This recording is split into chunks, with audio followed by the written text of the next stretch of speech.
بتقعد تدور كتير على ساوند افكت في يوتيوب ومواقع تانية كتير، وفي الاخر مش بتلاقي الساوند افكت اللي انت عايزه. طبعا عارف المشكلة دي بتواجه كتير مننا، فجبتلكم النهاردة اكبر ملف مليان ساوند افكت.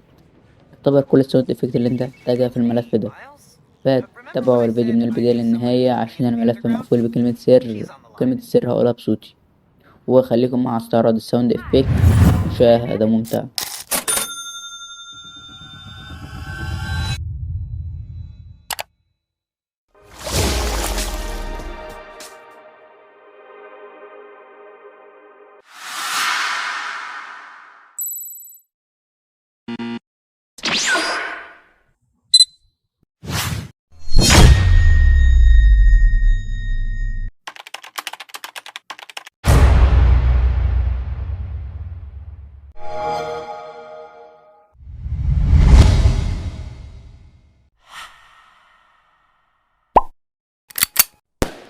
طبعا دول مش كل الساوند افكت، ده جزء بسيط جدا منهم. فعشان تعرف تستخدم الساوند افكت وتظهر برنامج المونتاج، تدخل على برنامج زد ارشيفر، تدخل على قسم الداونلود وتضغط ضغطة واحدة على الملف، وبعدين تضغط على استخرج هنا وتكتب كلمة السر اللي هي 2008.